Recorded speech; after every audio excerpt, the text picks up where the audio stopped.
The phone buzzed on my nightstand at 2:13 inches the morning. I remember the exact time because I'd been lying awake anyway, the way I always do on the anniversary of Claire's disappearance. 3 years. 3 years since my daughter walked out of her apartment in Vancouver and never came back. The police closed the active investigation 14 months ago.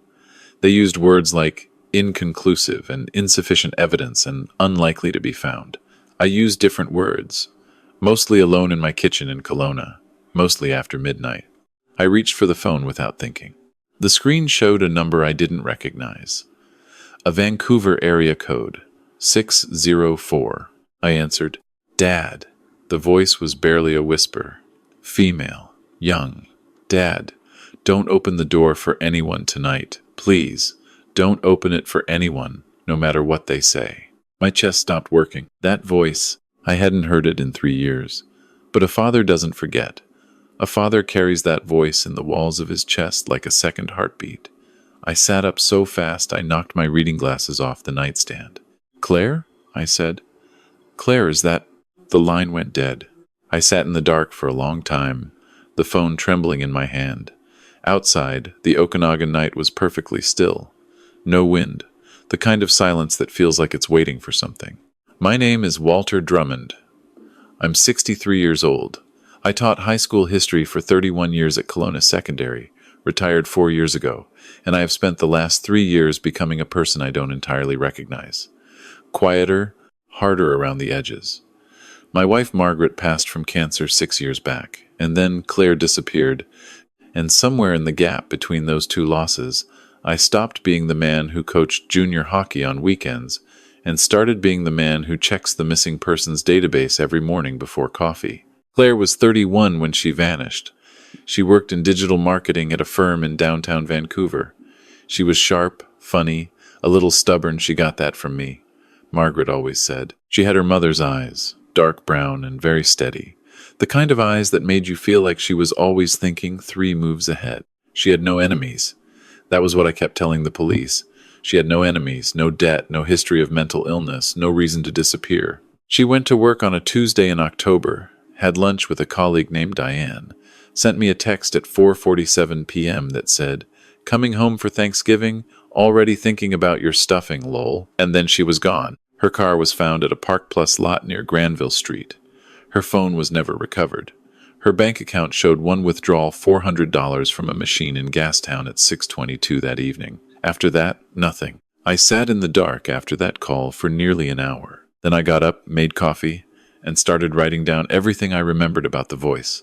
The way she said Dad, 2 syllables, almost. The breath before it, the urgency. The fact that she'd called me Dad instead of Walter, which is what she'd been calling me since she was about 16 because she thought it made me seem more human. I was not losing my mind. I know what you're thinking, because I thought it too. Grief plays tricks. A father who has lost a daughter will hear her in strangers' voices, in half-heard conversations across grocery store aisles. I know that. I spent 8 months seeing a grief counselor in Penticton after the investigation stalled. I am not the kind of man who mistakes wishful thinking for reality. That voice was Claire. I called the number back. It rang 11 times. No voicemail, no answer. I called again at 6 a.m. Same result. I called BC Telecom and was told, politely but firmly, that they couldn't release subscriber information to private individuals, only to law enforcement. I called Constable Reed at the RCMP detachment in Kelowna. Reed was the officer who'd originally handled Claire's file. He was decent enough, methodical, but I always sensed he'd moved on long before he officially closed the active case. I told him about the call. He told me he'd look into it and to sit tight. I didn't sit tight. I drove to Vancouver. It's a 4-hour drive from Kelowna through the Coquihalla, and I did it in 3.5. I have a cousin named Gerald who lives in Burnaby, and he let me use his spare room without asking too many questions. Gerald is the kind of man who understands that sometimes people need to move before they can think. I didn't know where to start.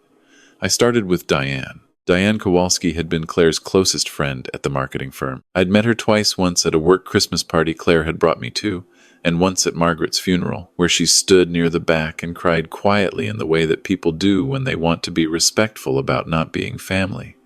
She was kind. She'd sent me a card after Claire disappeared, and then another one on the 1-year mark, which struck me as the act of a person with genuine grace. I found her at the firm's new office on West Georgia. She looked startled to see me, then immediately sad in that way people get when they see you and can't help but calculate your losses before they say hello. We sat in a coffee shop around the corner. She wrapped both hands around her cup. "I've thought about calling you," she said, 100 times. "Tell me what you didn't tell the police," I said.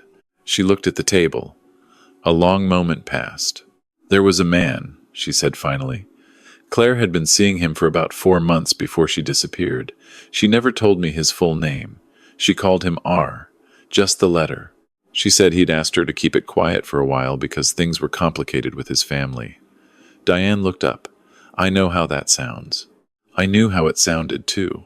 "What else?" I said. She was scared of him near the end. She didn't say it directly. Claire never said anything directly. You know how she was, but I could tell. She canceled plans with me twice in the last 2 weeks. She seemed distracted. And then about a week before she disappeared, she sent me a message late at night. She said, "If anything ever happens to me, there's a storage unit in my name in New Westminster. The key is in the copy of Anne of Green Gables on my shelf." I set down my coffee. "Did you tell the police that?" I said. "Yes," Diane said. "They looked into the unit. Said it was empty. Said she must have cleared it out." She paused. "But I went there myself, about 2 weeks later. The unit wasn't empty. There was a box. It had been moved to a different unit, under a different name. I only found it because the manager felt sorry for me and bent the rules. Inside the box there were documents, printouts, financial records that I didn't understand, and a photograph of Claire with a man I'd never seen." Diane's voice dropped. "I took everything. I've had it in my house for almost 3 years, Walter. I didn't know what to do with it. The police had already told me the unit was empty and moved on, and I was afraid of who this man might be." We drove to her apartment in East Van. The box was in her closet behind a garment bag. It was a standard banker's box, the kind you get at Staples. Inside, there was a manila envelope of printed spreadsheets, a USB drive taped to the inside of the lid, and the photograph. I picked up the photograph. Claire was smiling. She was standing in front of what looked like a glass office building downtown somewhere, hard to tell which city. Beside her stood a man in his mid-40s, silver-haired, well-dressed. He had his arm around her shoulder in the way that people do when they want to look casual but aren't. He was not looking at the camera. He was looking slightly to the side, like someone who'd spent years being careful about where his face appeared. On the back, in Claire's handwriting, R. November 2020, in case. In case. My daughter had written a note, in case. She had hidden documents, in case. She had told her best friend about a storage unit, in case. She had been afraid, and she had been preparing, and she had not called me. She hadn't called me because she was protecting me. That is the kind of person Claire was. That is the kind of person her mother raised. I sat in Diane's living room for a long time. Diane made tea and didn't talk, which was exactly right. Eventually I asked her if she knew what was on the USB drive. She said she'd been too afraid to look. I plugged it into Diane's laptop. There were 47 files. Most were spreadsheets, dense, complex, full of numbered accounts and corporate names I didn't recognize. But there were also emails, printed to PDF and saved. Emails between a man whose address was listed only as a string of letters and numbers, and a series of addresses connected to what appeared to be shell companies. The language was careful, the kind of careful that takes practice, but the pattern was clear enough once you looked. Money moving in from one direction, being redistributed, reappearing under different names. The amounts were significant. Not hundreds of thousands, millions. I am a retired history teacher. I am not a forensic accountant. But I taught 31 years of history, and I know what it looks like when someone builds a system specifically designed to be difficult to trace. I know what it looks like when powerful people move money they don't want anyone to find. I took photos of everything with my phone. Then I sat back and thought about my daughter, alone in a Vancouver apartment, who had somehow stumbled into the middle of whatever this was, who had been careful enough to hide evidence, who had, on an October Tuesday, withdrawn $400 in cash from a machine in Gastown and then vanished. The call, "Don't open the door for anyone tonight." She was alive. I felt it with a certainty that had nothing to do with evidence and everything to do with 31 years of being her father. She was alive and she was afraid and she had called me, which meant something had changed. Something had moved. Something had made it necessary to break 3 years of silence and risk a 2-second phone call in the middle of the night. I went back to my cousin's place and I didn't sleep. The next morning I called a lawyer. Her name was Patricia Osei, and she'd been recommended to me years ago by a colleague as someone who doesn't blink. She had a small practice in New Westminster and a reputation that ran ahead of her. I drove over and laid everything out on her desk. The photos, the emails, the spreadsheets, the photograph of Claire and R. Patricia did not blink. She spent 45 minutes going through everything without speaking. Then she looked up and said, "Do you know who this man is?" I said I didn't. She turned the laptop toward me and pointed at one of the email addresses. "This domain," she said. "I've seen it before. In a different context, a different file. It's connected to a property development company based in Richmond. They've been under quiet scrutiny for about 2 years. She paused. "The man in this photograph I'd need to confirm, but the description matches someone I know of. A businessman. Old family money, new money on top of it. Sits on 2 charitable boards. Very careful about his public image." "What does that mean for Claire?" I said. Patricia looked at me steadily. "It means your daughter may have found something she wasn't supposed to find. And it means the people she found it on have significant resources and significant reasons to make problems disappear." The word disappear sat between us like something physical. I drove back to Kelowna that evening. Gerald tried to feed me dinner before I left, and I couldn't eat. I sat in the car in his driveway for a few minutes before I could make myself start the engine. On the Coquihalla, somewhere above the Hope Slide, my phone rang again. Unknown number. 604. I answered immediately. "Dad." Her voice was stronger this time, more controlled. "Don't talk, just listen. I'm safe. I've been safe. I'm sorry. I'm so sorry I couldn't." A pause. A breath. "There are people who've been watching the house. In Kelowna. Don't go home tonight, please." "Claire," I said. My voice came out completely wrong, too small. "Claire, where are you?" "I can't tell you that yet, but I'm working with someone who can help fix this. I need 2 more weeks. Can you trust me for 2 more weeks?" I said something that wasn't really a word. "Dad." Her voice broke on it, just slightly, the way it used to when she was small and had been trying hard not to cry. "I love you. I'll explain everything, I promise." The line cut.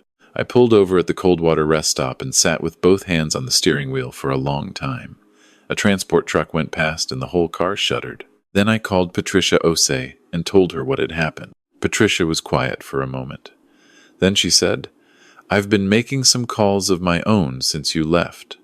Walter, the man in that photograph, I believe his name is Raymond Cresswell. His son is a junior partner at a real estate law firm in Vancouver. His daughter sits on the board of a hospital foundation.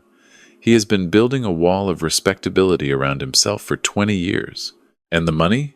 I said. "The money," Patricia said carefully, "appears to have come through a series of construction contracts in northern BC. Overinflated bids, ghost subcontractors, provincial infrastructure funding that was approved through a process that, to put it charitably, involved people who should not have been involved." A pause. "Your daughter worked in digital marketing, but she was also very good with data.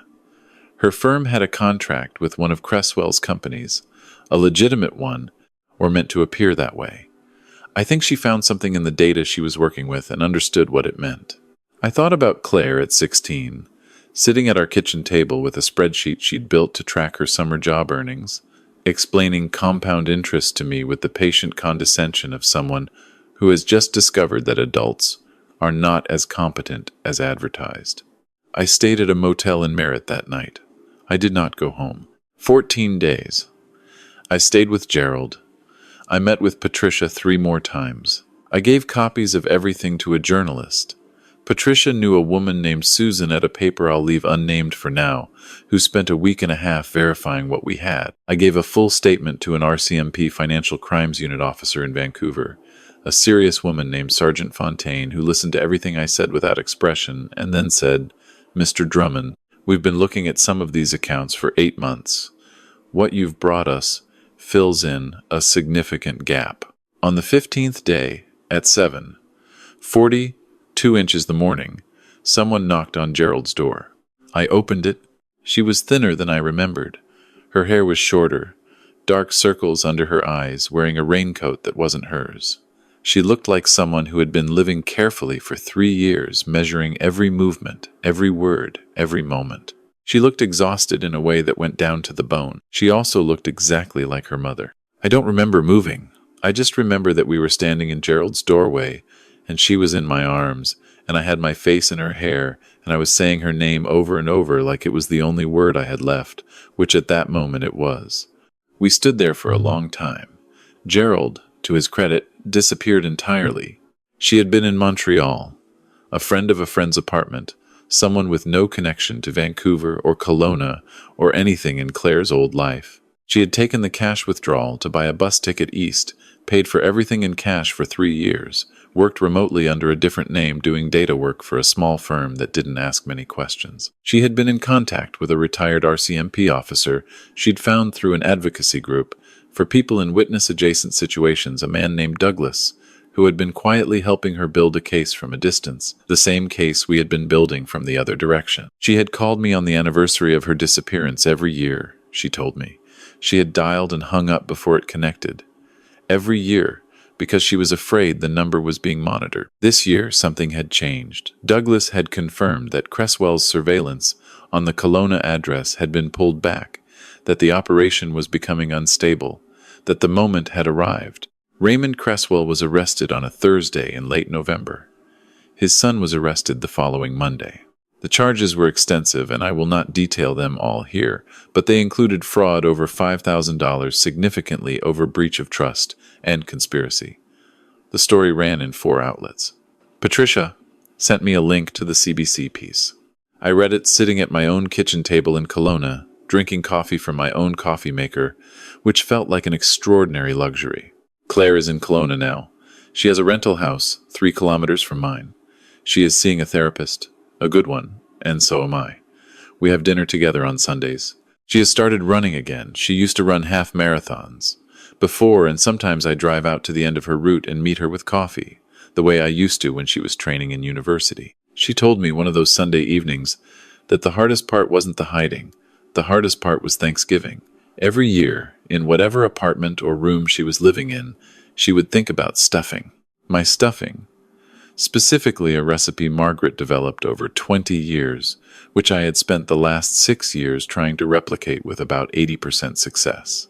Claire said she would sit in Montreal in October and think about that stuffing and remind herself that it would still exist when this was over.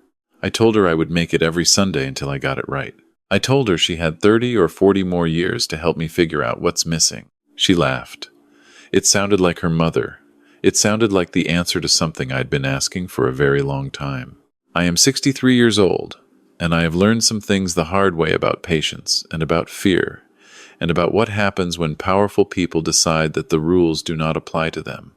I have learned that paper trails exist even when people try to erase them, that small acts of preparation, a hidden key, a borrowed USB drive, a 2-second phone call at 2:13 the morning can hold an enormous amount of weight.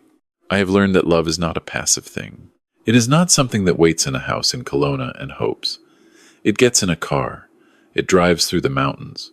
It sits in a lawyer's office in New Westminster and says, "Tell me what I need to know." And I have learned, or maybe I already knew this and just needed to remember, that the truth does not disappear simply because powerful people want it to.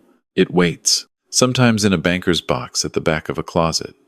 Sometimes in the quiet work of a retired officer in a city you'll never know. Sometimes in the voice of a daughter on the other end of a line, calling through 3 years of silence to say, "I love you." I'll explain everything. Don't wait to look for the truth about the people you love. Don't let anyone tell you that inconclusive means over. Don't let them make you comfortable with not knowing. I didn't. And she came home.